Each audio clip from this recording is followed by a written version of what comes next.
Bismillahirrahmanirrahim. Assalamualaikum warahmatullahi wabarakatuh. Pada hari ini kita akan belajar mendalami tentang medium access control ya pada jaringan komputer. Rekan-rekan, sebagaimana kita tahu, jaringan komputer merupakan eh, komunikasi antara dua komputer atau lebih ya. Nah, misalnya pada jaringan komputer itu dua komputer itu mengirimkan sinyal ya melalui media jaringan secara bersamaan.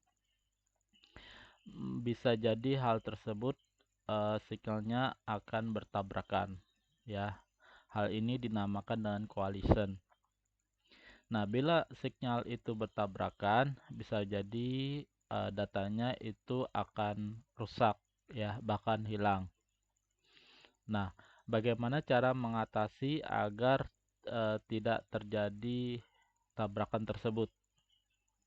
Ya, ya solusinya yaitu untuk menyediakan metode jaringan akses media yang bertindak sebagai lampu lalu lintas, ya, yang memungkinkan aliran data dalam jaringan atau mencegah aliran data supaya tidak tabrakan. Ya, nah lalu lintasnya itu ya seperti yang Anda kenal gitu ya. Kalau merah berarti stop gitu. Kalau hijau ya diteruskan datanya. Nah, tadi solusinya yaitu ada lampu lalu lintasnya ya. Nah, berupa apa? Ya, berupa medium access control ya. Jadi mengontrol akses secara pertengahan. Maksudnya apa? Ya, maksudnya MAC itu yaitu metode untuk transmisi sinyal yang dimiliki oleh komputer yang terhubung ke jaringan ya, tanpa konflik. Atau bisa dikatakan dengan bahasa lain, medium access control itu merupakan protokol yang digunakan untuk menentukan giliran pada saluran multi akses. Nah, metode MAC ini itu diimplementasikan pada lapisan data link ya dari 7 lapisan dari model referensi Open System Interconnecting ya. Jadi pada saluran multi akses itu dijadikan sebagai basis komunikasi. Nah, tadi sudah kita sebut ya, MAC itu berada di lapisan data link pada lapisan Open System Interconnection ya. Nah, jadi lapisan Open System Interconnection itu rekan-rekan terdiri dari 7 lapisan ya. Lapisan pertama itu fisik ya, ini berupa kabel, sinyal dan lain-lain. Nah, lapisan kedua itu data link ya. Di sini merupakan physical addressing ya. Jadi nanti ada alamat fisik yaitu MAC gitu ya. Nah, alamat-alamat lain di komputer ya macam-macam ya, ada IP dan sebagainya. Nah, di data link ini selain MAC juga ada LLC ya. Jadi dia untuk mengkontrol juga logika. Nah, lapisan ketiga ada network, lapisan keempat itu transport, lapisan kelima itu session, lapisan keenam presentation, dan lapisan ketujuh application. Nah, nanti lapisan-lapisan yang lain akan kita bahas di pertemuan-pertemuan yang lain. Jadi, dari pembahasan tadi kita bisa ambil kesimpulan ya, fungsi MAC itu yaitu kalau dia sebagai transmisi, pengirim ya, dia mengirim data atau memasukkan data ke dalam frame dengan address ya dan sebagai error detection.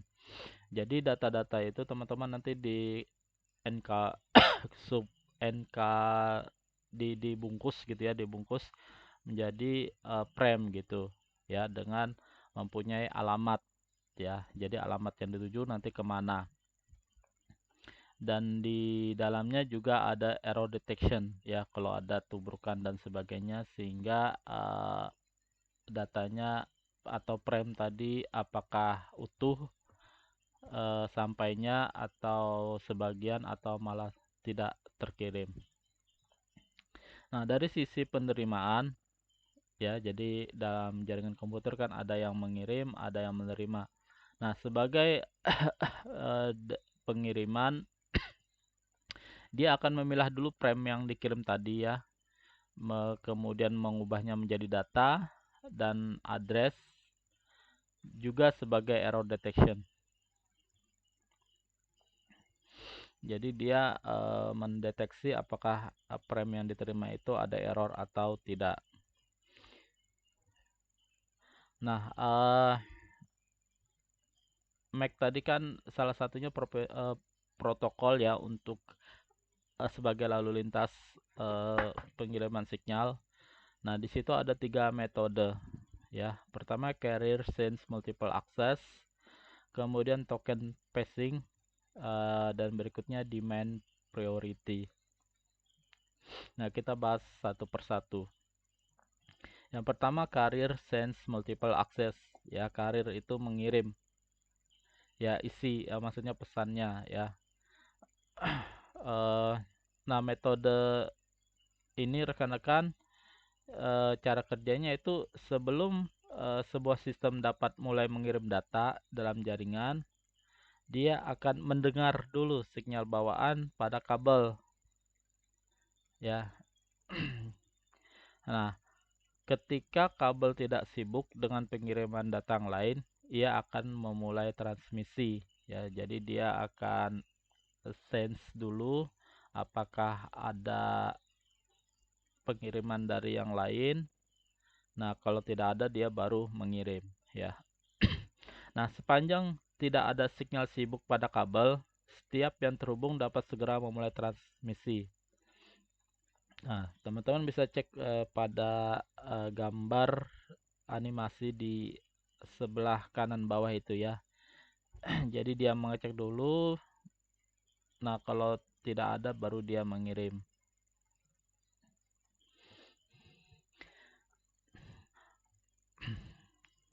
Kemudian dapat terjadi 2 atau lebih simpul memulai transmisi dalam waktu yang bersamaan. Ya, jadi di dalam jaringan komputernya terdiri dari beberapa node, dari beberapa simpul ya, yang mengakibatkan terjadinya tabrakan sinyal. Ya. Nah, yang kemudian dideteksi menyebabkan sistem transmisi dihentikan. Menunggu sebentar sebelum sistem mulai mengakses kabel jaringan lagi. Ya, jadi dia apabila ada pengiriman gitu ya, lebih dari 2 komputer secara bersamaan sehingga terjadi tabrakan yang frame tadi sehingga rusak oleh Mac, dia menahan sebentar ya, pengiriman yang berikutnya itu tunggu di jaringan sudah mulai idle ya, sudah mulai bisa dikirim lagi. Nah, Carrier sense multiple access ini rekan-rekan dibagi lagi menjadi 2. Yang pertama carrier sense multiple access with collision detection. Jadi dia mendeteksi tabrakan. Atau yang kedua carrier sense multiple access with collision avoidance. Jadi yang berikut ini dia mencoba menghindarkan dari tabrakan. Ya. Ya, kita bahas yang ini dulu ya. Carrier sense multiple access with collision detection. Jadi dia mendeteksi tabrakan tadi dulu. Nah, metode yang ini teman-teman digunakan dalam jaringan Ethernet half duplex ya. Jadi di jaringan Ethernet itu teman-teman ada half duplex, ada full duplex ya. Nah, kalau half duplex ini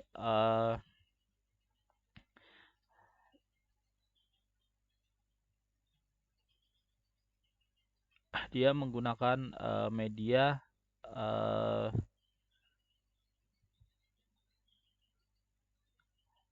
setengah dari full duplex ya. Nah, sedangkan pengertiannya carrier sense multiple access with collision detection ini yaitu metode akses jaringan yang paling populer yang digunakan dalam jaringan lokal ya dibandingkan dengan akses jaringan metode lainnya. Nah, carrier sense multiple access with collision detection ini didefinisikan dalam spesifikasi IEEE 802.3 ya, IEEE 802.3. Nanti akan kita bahas di akhir slide ini. Nah, cara kerjanya seperti ini rekan-rekan ya. Jadi semua simpul dalam jaringan yang hendak berhubungan dengan simpul lain itu saling berlomba untuk mendapatkan saluran yang dikehendaki. Ya, jadi dia mau mengirim kemana saja. Nah, tiap-tiap komputer itu tadi akan memantau jaringan ya. Apakah ada atau tidaknya suatu transmisi yang dilakukan simpul lain dalam jaringan. Jadi dia seperti lalu lampu lintas gitu ya. Bila ada simpul lain yang sedang menggunakan jaringan berupa pengiriman data atau menerima data ya. Jadi simpul lain akan menunda keinginan untuk menggunakan jaringan sampai simpul yang sedang menggunakan jaringan selesai ya. Jadi kalau ada kendaraan lewat, dia stop dulu ya. Seperti lampu merah gitu ya, yang lain lampu biru. Nah, kalau sudah lengang kendaraan yang lewat tadi sudah melewati, maka yang ini jalan gitu ya. Nah, apabila terdapat dua atau lebih dari simpul menggunakan jaringan, maka akan terjadi gangguan ya. Jadi walaupun tadi bisa mendeteksi ya, tapi bisa juga terjadi tabrakan ini ya. Jadi dia mengirim juga. Mungkin dia salah mendeteksi, dikira jaringannya lagi nganggur gitu. Nah, bila terjadi gangguan rekan-rekan, maka pengiriman informasi tersebut akan diulang kembali. Ya, demikian seterusnya sampai saluran yang dikehendaki didapatkan. Jadi bila sudah sampai dikirim, ya selesai tugasnya seperti itu.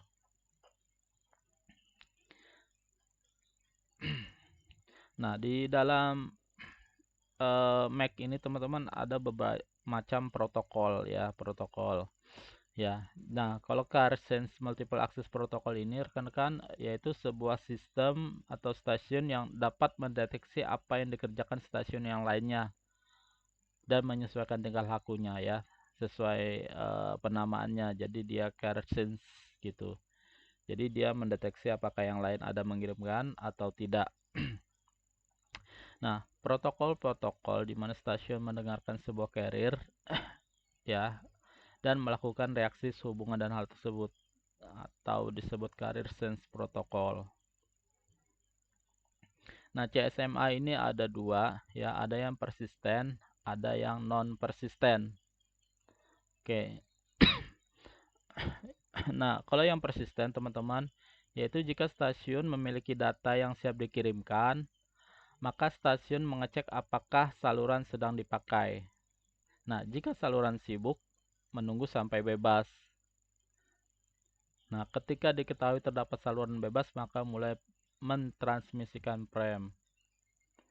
Ya, bila terjadi tabrakan, menunggu selang waktu random dan mengirimkannya kembali. Ya.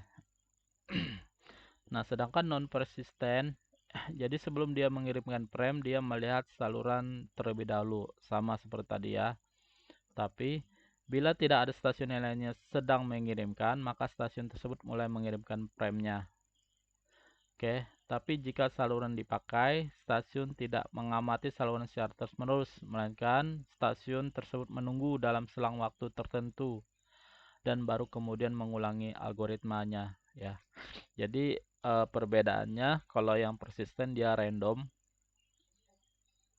Nah, sedangkan non persisten ini dia menunggu dulu baru mengirimkan premnya.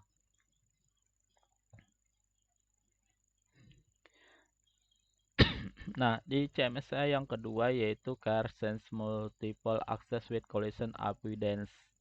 Ya, jadi dia menghindar tabrakan. Ya, metode ini rekan-rekan digunakan dalam metode jaringan AppleTalk dan beberapa bentuk jaringan nirkabel. Ya.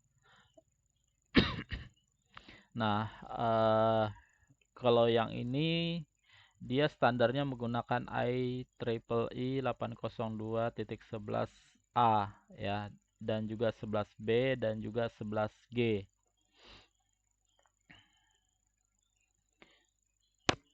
Nah, berikut cara kerjanya yaitu setiap sinyal komputer yang ingin ditransmisikan atau dikirim ya, sebelum terjadi dikirim, data akan diketahui oleh komputer jika akan terjadi tabrakan. Jadi dia sudah mengetahui bila akan terjadi tabrakan. Nah, ini akan mengizinkan komputer mengelak dari tabrakan transmisi. Ya, jadi kalau dia sudah tahu akan tabrakan, dia menahan dulu untuk mengirimkan. Tapi hal ini akan meningkatkan jumlah lalu lintas pada kabel dan membuat lambat kerja jaringan. Ya, jadi kelemahan dari detection collision ini seperti ini ya. Jadi dia akan memperlambat kerja jaringan.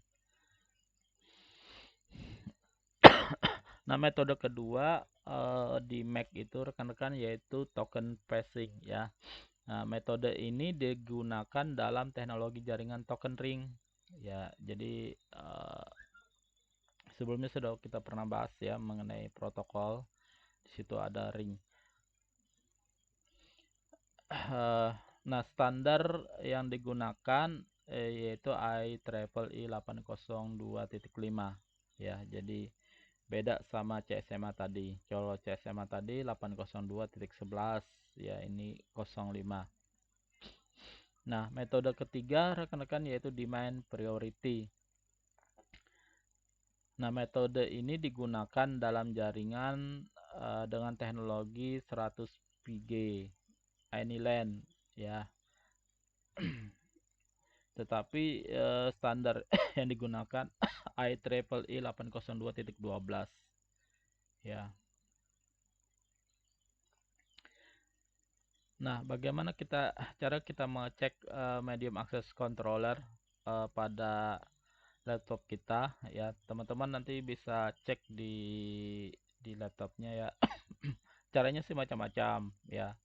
Kalau yang ini dengan menggunakan command prompt ya. Nah, nanti kalau sudah Anda buka aplikasinya, Anda tinggal ketikkan ipconfig /all gitu, sehingga akan nampak seperti ini ya. Nah, alamat Mac kita, Mac address kita itu yang warna kuning ini ya. Jadi dia ada 12 karakter ya. Jadi ada 12 heksadesimal dia.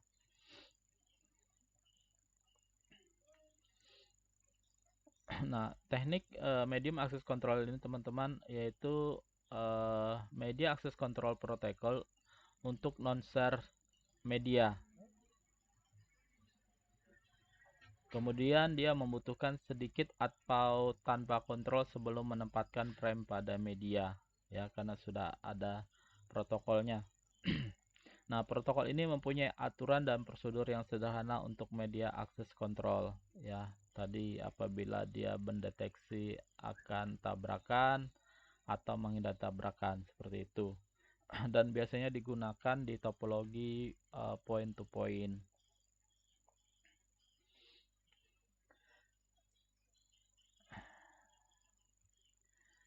Nah, di dalam Mac ini teman-teman ada protokol yang lain yaitu Aloha Murni namanya ya. Nah, kalau Aloha Murni ini yaitu membiarkan pengguna untuk melakukan transmisi kapan saja bila memiliki data ya. Nah, kalau tadi yang metode-metode sebelumnya itu dia menunggu dulu baru mengirimkan. Ya, kalau ini kalau dia punya data kirim gitu. Nah, sehingga mengakibatkan eh, sering terjadinya tabrakan, ya, sehingga premnya akan hilang atau hancur. Tetapi di protokol ini sama seperti yang lain juga, ya, dia pengirimnya mengetahui premnya yang hancur, kemudian dia akan mengirimkan kembali seperti itu. Jadi ada feedbacknya. Nah, di sini contoh dari Aloha Murni, ya. Andaikan dicontohkan ada 5 komputer, ya, di dalam jaringan tersebut. Mereka sama-sama mengirimkan, ya, mereka punya data lalu langsung mengirimkan. Nah, di Aloha Murni ini rekan-rekan seperti Anda lihat yang kotak-kotak ini merupakan prem gitu ya. Jadi secara simultan dia mengirim, ya, dan jeda waktunya berbeda-beda. Nah, di dalam Aloha Murni ini bila tadi yang prem tadi dikirim kemudian bersamaan gitu ya, sehingga biasanya terjadi tabrakan.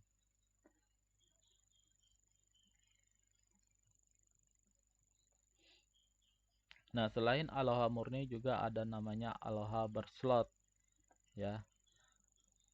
Nah, Aloha berslot ini meningkatkan kapasitas sistem Aloha, ya. Kemudian membagi waktu dalam interval-interval diskrit yang masing-masing intervalnya berkaitan dengan sebuah frame gitu ya. Jadi ada waktu-waktu tertentu gitu. Nah, komputer tidak diizinkan untuk mengirimkan sesuatu setiap saat tombol enter diketikkan. Ya, jadi dia bisa menahan gitu. Tetapi pengiriman frame memerlukan waktu tunggu sampai awal slot berikutnya. Jadi dia berjeda. Sedangkan Aloha Murni tadi bila ada data kirim, ada data kirim gitu ya. Kalau ini walaupun Aloha berslot ini walaupun kita tekan enter, dia masih menghold pengiriman. Nah, tadi kita sudah sebutkan ada IEEE, ya. Nah, itu namanya standarisasi pada jaringan, ya. Standarisasi macam-macam rekan-rekan. Mungkin rekan-rekan pernah dengar kata ISO, ya, seperti itu juga gitu ya. Jadi di jaringan ini selain ISO juga menggunakan standar lainnya, ya. Ada dari International Telecommunication Union, ada dari American National Standard Institute, dan juga ada National Committee for Information Technology Standardization. Nah, di Institute of Electrical and Electronics Engineer juga membuat standarisasi juga. Nah, pada jaringan komputer banyak menggunakan standar yang digunakan oleh Institute of Electrical dan Electronic Engineer ini rekan-rekan. Nah, di dalam IEEE itu ada beberapa grup ya yang bekerja. Yang pertama dia ada sekitar 13 badan gitu ya. Nah, kalau yang 802.1 dia standarisasi lingkup kerjanya yaitu standarisasi interface lapisan atas. Nah, kalau yang 802.2 itu standarisasi lapisan LLC. Ya. Jadi IEEE 802 ini khusus di bagian Mac, teman-teman. Ya, sedangkan di lapisan 1, lapisan 3 dan sampai 7 juga ada badan-badan tersendiri. Ya, seperti itu. Ini bisa dilihat. Oke, materi saya sampai di sini saja. Terima kasih atas penyimakannya. Mohon maaf apabila ada kesalahan. Saya akhiri. Assalamualaikum warahmatullahi wabarakatuh.